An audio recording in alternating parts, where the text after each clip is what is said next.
primeira discussão foi bem lá atrás, ainda antes desse projeto de engenharia atual, em que nós discutimos quem era o competente para fazer o licenciamento. A Eletronorte tentou obter a licença ambiental no final dos anos 90 na Secretaria Estadual de Meio Ambiente do Pará.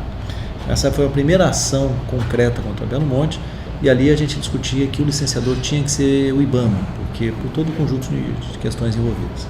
Esta é a única ação que a gente pode dizer que realmente chegou a um resultado concreto, porque ela foi julgada procedente, foi até o final e nós conseguimos tirar do Estado esse licenciamento e levar para o IBAMA.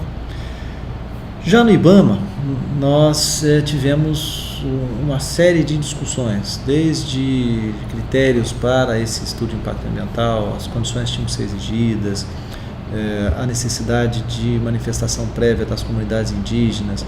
Nós tivemos uma discussão judicial em relação a um decreto legislativo do Congresso Nacional que autorizou o uso dos recursos hídricos de áreas indígenas sem que os índios tivessem se manifestado. E a forma como a questão indígena vem sendo tratada nesse licenciamento de Belo Monte ela é muito preocupante.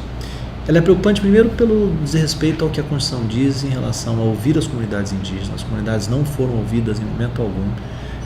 Houve um processo de aparente oitiva em que os índios não sabiam, não foram corretamente avisados de que aquilo era um motivo. A FUNAI e os empreendedores travestiam aquilo como se fosse de uma visita, só uma reunião, olha, isso aqui é só para uma conversa preliminar. Essa reunião que você está fazendo não é de conversa, né? É uma reunião onde a FUNAI faz com todos os empreendimentos que tem em terras indígenas. É o quê? É o primeiro passo. Hoje nós temos diversas ações em andamento. Algumas delas discutem esse tema específico da questão indígena. Nós entendemos que como há um aproveitamento de recursos hídricos de áreas de uma área indígena, de mais de uma área indígena, para a questão de Belo Monte, a comunidade indígena tinha que ser ouvida formalmente. Eles teriam que opinar em relação a esse projeto e depois dessa manifestação dos índios, o Congresso Nacional decidir. O artigo 231 da Constituição Federal é claro de quando há aproveitamento de recursos hídricos nas terras indígenas Congresso com os índios. Essa ata, só para explicar bem, é uma ata para deixar registrado a conclusão dessas etapas de reuniões da FUNAI com a comunidade. No segundo dia do mês de setembro de 2009, na aldeia Terrão, Uangã, reuniram-se os representantes da comunidade indígena Arara, FUNAI, CGPINA, IAE Altamira, IBAMA, DILIC, Eletronorte, SENEC, Ministério Público Federal em Altamira, para discussão sobre o componente indígena do processo de licenciamento ambiental do aproveitamento hidrelétrico Belo Monte. Por último, a comunidade reivindica, conforme dispositivos constitucionais, oitiva indígena no Congresso Nacional.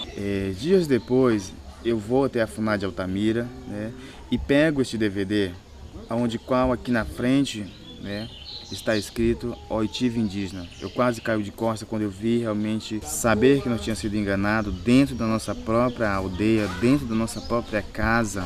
Então, quando a União nega que haja exploração de recursos hídricos da área indígena, ela retira dos índios duas questões essenciais.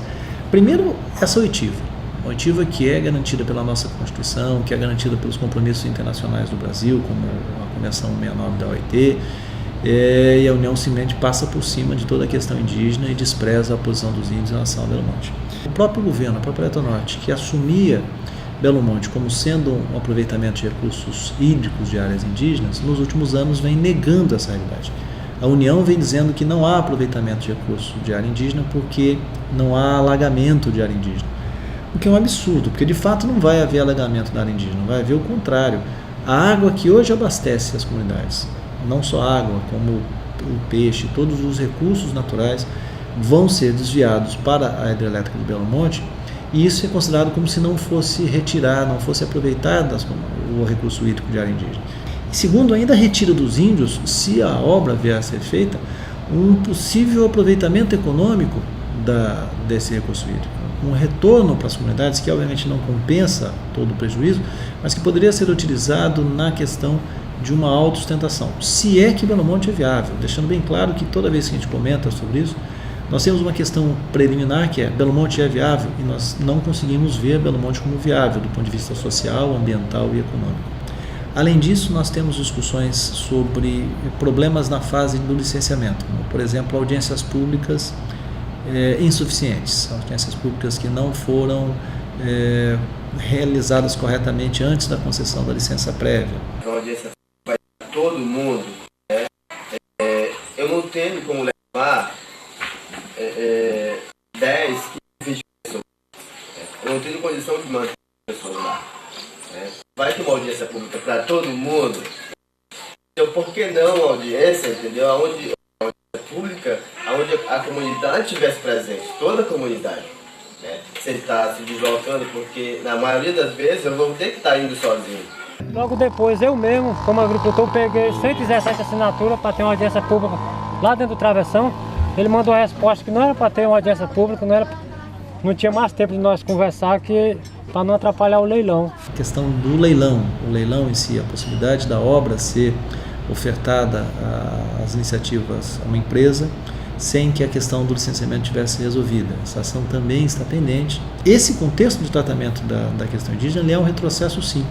Até porque a política da FUNAI em relação a essa conduta parece ter trocado os danos concretos, efetivos, àqueles grupos indígenas diretamente afetados pelo empreendimento, com uma promessa de solução de outras questões indígenas também importantes, como a regularização de outras áreas indígenas, como a área Piterel, a Cachoeira Seca. Mas apesar do compromisso que está sendo firmado aí pelo presidente da FUNAI em tentar fazer com que essa área aqui, até os canais, seja desapropriada e vire uma reserva de desenvolvimento indígena para vocês. Então, aqui é outro passo importante que abre uma nova sequência de reuniões entre a LP e os índios para mostrar, olha, afinal de contas, com relação à água, nós já estamos aí colocando, né? No período da obra, vai ter um impacto grande aqui no rio, então vai ter que ter água, vai ter que fazer o quê? Poço artesiano. Já vi em várias terras indígenas que acontece isso. Até terra que ganha 9 milhões por ano, que é adquirindo Cateté e não tem água potável. Então, uma troca, não, tudo bem, eu deixo que haja um dano aqui, mas eu resolvo outros problemas.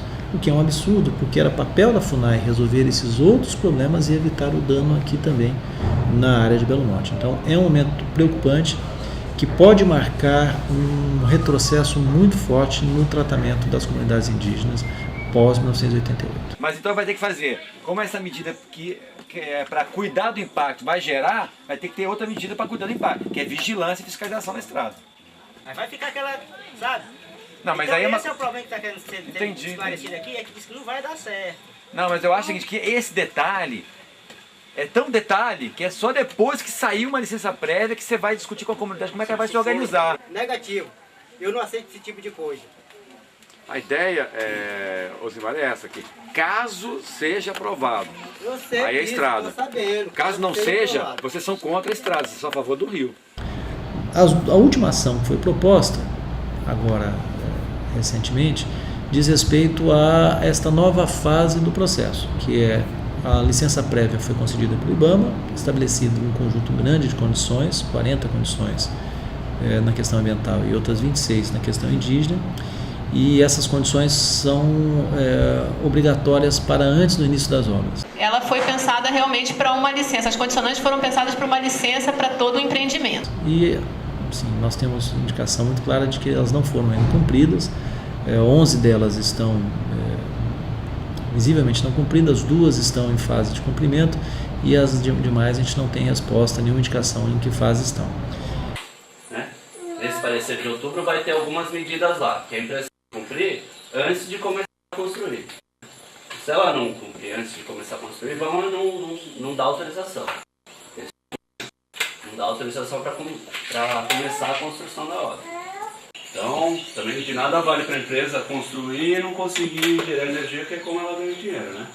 Então, se ela não atender os outros prazos que tinham até o momento de começar a operar a barragem, o IBAMA também não dá licença, né? Porque apesar de ter estimativas no EI, essas estimativas a gente não sabe. Não existe uma metodologia consagrada para fazer essa estimativa e a gente não sabe. A estimativa pode estar superestimada, subestimada, não sabemos. Com essa situação que foi proposta, o empreendimento ainda assim é viável. Vale a pena a consciência reservatória. Não é questão que vai se resolver com pessoa vai se conviver com alguma situação específica, algum problema esporádico, é isso. A gente sabe dessa déficit de infraestrutura que tem, mas dentro do licenciamento você não poderia cobrar, quer dizer, que esse déficit seja sanado pelo empreendedor. Isso é uma questão do Estado, e, enfim. A maior parte das ações ainda não terminou, elas ainda podem ser julgadas e nós podemos então ter, daqui a algum tempo, uma ação que reconheça as falhas e a obra já ter iniciado e nós vamos ter um problema sério de não conseguir reverter essa situação. Com esse conjunto, nós entendemos que o IBAMA não poderia ter autorizado a implantação do canteiro de obra, porque ele vai trazer uma mão de obra muito grande um fluxo de imigrantes muito grande para Altamira, e isso vai impactar ainda mais aquela região sem que as medidas preparatórias tenham sido tomadas.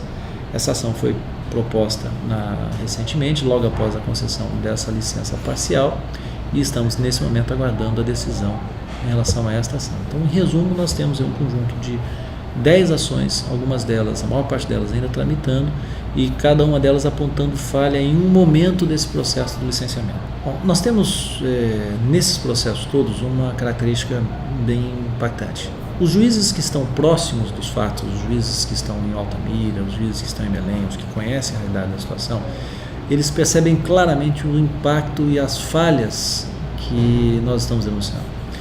E normalmente nós conseguimos as decisões cautelares, as decisões liminares. Quando isso sobe para o tribunal, e isso tem subido muitas vezes, ou na maior parte das vezes, apenas para a decisão de um juiz, que é o presidente do tribunal, o tipo de discussão se altera. Enquanto no processo a discussão é uma discussão técnica, apontando as falhas do processo de licenciamento, nas decisões do tribunal a discussão é outra. A discussão é uma discussão de políticas públicas, e especialmente se parar Belo Monte, ou se não iniciar as obras de Belo Monte, significa ou não um impacto na economia, e se esse impacto pode ou não pode ser suportado pelo Estado. Então, a discussão no âmbito do tribunal não é uma discussão que envolve a proteção das populações tradicionais, o cumprimento da legislação ambiental, enfim, não envolve a discussão de fundo da obra e dos seus problemas. Acaba envolvendo uma questão de pressões políticas, dizendo, olha, Belo Monte é absolutamente necessário sob pena do Brasil ficar sem energia, sob pena de um novo apagão. E esse argumento, primeiro, ele é um argumento falacioso, porque nós estamos discutindo Belo Monte esse período todo, o Brasil não teve um sistema de apagão, nós temos diversas outras alternativas postas que não foram discutidas seriamente, então esse argumento não é um argumento propriamente verdadeiro. O juízo político feito pelos tribunais, a forma como a suspensão de liminares tem sido feita, faz com que a discussão verdadeira não seja travada.